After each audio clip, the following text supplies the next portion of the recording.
श्री शिवाय नमस्तुभ्यम। हर हर महादेव। खगड़िया बिहार में चल रही शिव महापुराण की नंदीश्वर शिव महापुराण की कथा, जिसका आज छठा दिन था, जो कि अब समाप्त हो चुकी है। अगर आपने आज की कथा नहीं सुनी है तो आज की कथा का सारा सार मैं आपको इस वीडियो में देने वाली हूँ। आज की वीडियो में गुरुजी ने काफ़ी उपाय पत्र और जानकारियाँ दी है, जो मैं इस वीडियो में आपको देने वाली हूँ। आज की वीडियो में गुरुजी ने 2 दिए का उपाय भी बताया है, जो कि इस वीडियो से आपको प्राप्त हो जाएगा। और आज की वीडियो में गुरुजी ने ये भी बताया है आज की कथा में कि आगे सावन के महीने में कहाँ कहाँ आगे कथा होने वाली है, उसकी भी पूरी जानकारी आपको इस वीडियो से प्राप्त हो जाएगी। वीडियो को आखिरी तक ज़रूर देखें। इस आज की कथा में गुरुजी ने ये भी बताया कि यशोदा माता ने ऐसा कौन सा पुण्य किया था जो उन्हें श्री कृष्ण जी पुत्र के रूप में प्राप्त हुए, उसकी भी जानकारी आपको इसी वीडियो में प्राप्त हो जाएगी। आज की पहली जानकारी है, गुरुजी ने बताया कि जिस तरह सभी देवताओं को 56 भोग लगते हैं, हम सभी देवताओं को कृष्ण के मंदिर में, राम के मंदिर में, हर जगह हम 56 भोग लगाते हैं। लेकिन कभी आपने नहीं सुना होगा कि शिव मंदिर में 56 भोग लगाए, क्योंकि शिव जी को आपका 56 भोग नहीं चाहिए। शिव जी मृत्यु लोक में रहते हैं, और अगर मृत्यु लोक में मंदिर के बाहर मंदिर में 56 भोग लगा और मंदिर के बाहर कोई व्यक्ति भूखा सोया हो तो ये शिव को स्वीकार नहीं होता। इसलिए 56 भोग से ज़्यादा शिव ये चाहते हैं कि आप उस एक आदमी का जो कि भूखा सोया उसका पेट भर दें। इसीलिए शिव आपका 56 भोग स्वीकार नहीं करते। शिव तो मात्र एक धतूरे, एक बेलपत्र में खुश हो जाते हैं, एक लोटे जल के साथ। अगली जानकारी गुरुजी ने बताई कि जिसके अंदर पाप भरा होता है उसे भगवान अच्छा नहीं लगता, उसे भजन अच्छा नहीं लगता, संत कथा भागवत कुछ भी अच्छा नहीं लगता, उसे प्रवचन में उसका मन नहीं लगता, उसे समझाना भी व्यर्थ होता है। उसी तरह जब हमारे शरीर में ताप बढ़ जाता है, जब हमारे शरीर में ताप होता है तो हमें भोजन नहीं भाता। उसी तरह जब हमारे शरीर में पाप बढ़ जाता है तो हमें भगवान का भजन, भगवान कीर्तन, सत्संग कुछ भी अच्छा नहीं लगता। तो हमें अपने मन को जांच करना चाहिए कि अगर हमें कथा अच्छी लग रही है, सत्संग अच्छी लग रही है, हमें मंदिर जाना अच्छा लग रहा है, तो हमारे शरीर में पाप नहीं बढ़ा है। और अगर हम इन सब से विहीन होते जा रहे हैं तो हमें ये जांच लेना चाहिए कि हमारे शरीर में पाप का क्रम बढ़ चुका है।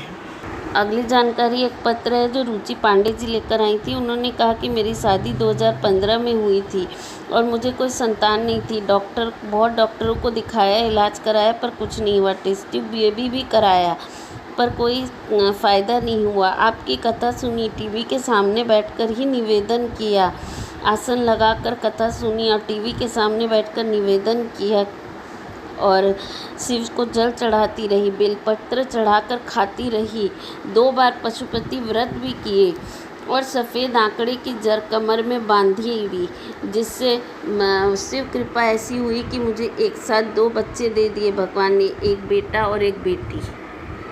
अगली जानकारी गुरुजी ने बताया कि जिसको 25 साल तक भी अगर संतान नहीं होती है तो वो सफ़ेद आंकड़े की जड़, रजस्वला धर्म के 7वें दिन सफ़ेद आंकड़े की जड़ को लाकर शिव जी पति पत्नी स्वयं दोनों उस शिव मंदिर में जाकर उस जड़ को तुमरुका जी का नाम लेकर शिव पर से 21 बार वार कर अगर नारी अपने कमर में लाल धागे में बांध लेती है और शिव से निवेदन करती है, शिव को रोज़ जल चढ़ाकर उसका आचमन करती है, बेलपत्ती का सेवन करती है, तो उसे 25 साल बाद भी संतान प्राप्ति हो सकती है।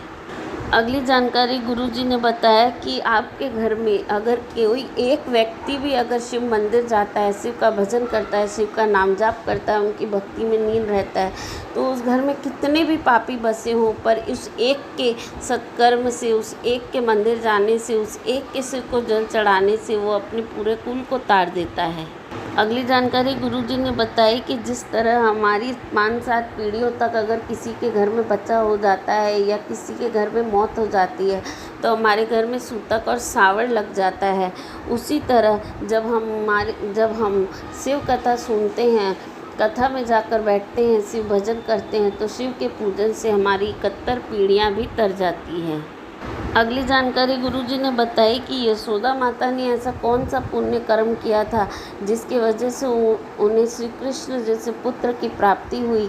तो गुरुजी ने बताया, जो सावन के महीने में 1 लोटा जल शिव को चढ़ाता है और सावन खत्म होने पर पूर्णिमा के दिन जो ब्राह्मणों को भोजन करवा देता है तो उसे शुभ फल की प्राप्ति होती है। इसी शुभ फल की प्राप्ति के कारण यशोदा माता को श्री कृष्ण पुत्र के रूप में प्राप्त हुए। आज गुरुजी ने प्रदोष के दिन करने वाला 2 दिए का उपाय भी बताया। गुरुजी ने बताया कि अगर हम प्रदोष के दिन, प्रदोष काल में अपने घर की उन्नति चाहते हैं, धन संपदा चाहते हैं, अपने घर के हर अटके हुए कार्य को पूरा करना चाहते हैं, वैभव चाहते हैं, तो प्रदोष के दिन, प्रदोष काल में 2 दिए लेकर जाएं। एक हमें अपने बेलपत्री के पेड़ के वृक्ष के नीचे लगाना है और ऐसा वृक्ष हो जिसकी छाँव आप पर पड़े, और दूसरा दिया आपको अपने घर के बाहर लगाना है। जब आप घर के अंदर घुसे तो आपके दाहिने हाथ के तरफ वह दिया लगाना है। इससे आपके घर में प्रदोष में आप ये करके देखिए, धन संपदा और लाभ बढ़ेगा। अगली जानकारी एक पत्र है जो मनोज कुमार सिंह जी लेकर आए थे। उन्होंने कहा कि मैं 52 साल का हूँ। मेरी शादी 1989 में हुई थी, यानी 1989 में हुई थी। डॉक्टरों ने सब इलाज करवाया, सारे काम कर लिए, पर संतान नहीं हुई। अब तो हमने आस भी छोड़ दी थी। फिर लॉकडाउन में 2019 में मेरी पत्नी ने आपकी कथा सुनना शुरू किया और उसने मुझसे कहा कि सियोर वाला महाराज कहता है कि कथा सुनो, सभी लाभ प्राप्त होते हैं। वो छाती ठोक कर कहता है। तो हम भी टीवी के सामने आसन लगाकर बैठ कर कथा सुनते हैं। हम दोनों पति पत्नी ने मिलकर आसन लगाकर शिव की कथा सुनी और कथा सुनने के बाद हमने सफ़ेद आंकड़े की जड़ का प्रयोग भी किया और हम दोनों मंदिर जाने लगे, जल चढ़ाने लगे और 34 साल के बाद हमें पुत्र रन की प्राप्ति हुई है और मैंने उस पुत्र का नाम भी शिव ही रखा है, क्योंकि 34 साल बाद शिव का ही प्रसाद हमें प्राप्त हुआ है। अगली जानकारी गुरुजी ने बताया कि आप जब कुबरेश्वर धाम आते हैं तो आप वहाँ पूजन करते हैं, वहाँ के कंकर को शंकर मानकर उसकी पूजन करते हैं, लेकिन आप वो पूजन कर वो कंकर, वो शंकर के रूपी कंकर आप वहीं पर जहाँ पूजन करते वहीं छोड़ जाते हैं। दूसरे लोग आते हैं, उनका पाँव लगता है, वह उन्हें लांग जाते हैं, तो इसका दोष सिर्फ उनको ही नहीं लगता जो लांगते हैं और पाँव लगाते हैं, उसका दोष आप पर भी लगता है और आपकी पूजा व्यर्थ और निरर्थक हो जाती है। तो अगर आप कुबरेश्वर धाम जा रहे हैं और वहाँ से आकर शंकर की पूजा कर रहे हैं, उस शंकर रूपी कंकर की पूजा कर रहे हैं, तो पूजन करने के बाद उस मात्र शंकर कंकर को उठाकर आपको एक किनारे या किसी एकांत जगह में रख देना चाहिए, जिससे कोई उसे लांग न सके, कोई उस पर पाँव न लगा सके। यह गलती वहाँ जाकर आप कभी ना करें। अगली जानकारी गुरुजी ने दी कि नंदी का विवाह मारुतो की कन्या सुयसा के साथ हुआ था। तो एक दिन नंदी ने शिवजी से कहा कि आपकी बहू आ गई है, तो अब इनको मैं कहाँ रखूँ। तो शिवजी ने कहा कि जिस तरह मैं पार्वती को अपने साथ रखता हूँ, अपने जलाधारी में रखता हूँ, उसी तरह नंदी जहाँ बैठेगा वहीं पर सूर्यसा रहेगी। तो अगर वहीं पर नंदी का जो बैठने का स्थान है वहीं पर सूर्यसा का भी स्थान है। अगली जानकारी गुरुजी ने दी कि हम किस लिए कहते हैं कि रोज़ जल चढ़ाकर उसका आचमन करो, बेलपत्री का सेवन करो। तो गुरुजी ने बताया कि जिस तरह शिव मंदिर में अगर आप बैठे हैं और शिव का स्पर्श कर रहे हैं तो शिव के स्पर्श मात्र से काल आपको ग्रसित नहीं कर सकता, वहाँ काल आपको लेने नहीं आ सकता।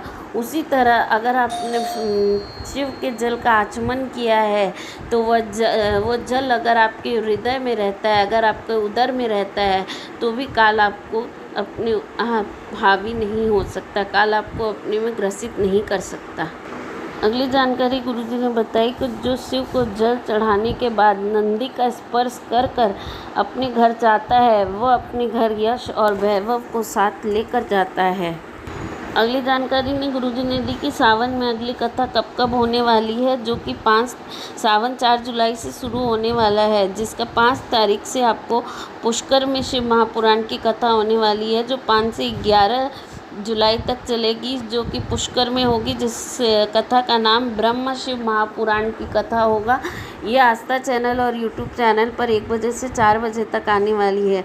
और 11 को जो कथा समाप्त होगी, 12 को फिर ही राजस्थान अलवर में कथा चालू हो जाएगी। वह भी कथा 1 बजे से 4 बजे तक आस्था चैनल पर आने वाली है। उसके बाद सावन की अगली कथा यूपी में चालू हो जाएगी, मैनपुर में, जो कि 22 जुलाई से 28 जुलाई तक होगी सावन महीने में। उसके बाद छत्तीसगढ़ में अगली कथा चालू हो जाएगी। छत्तीसगढ़ में इस बार सावन के महीने में 2 कथा होने वाली है, जो कि पहली कथा 1 अगस्त से लेकर 7 अगस्त तक होने वाली है।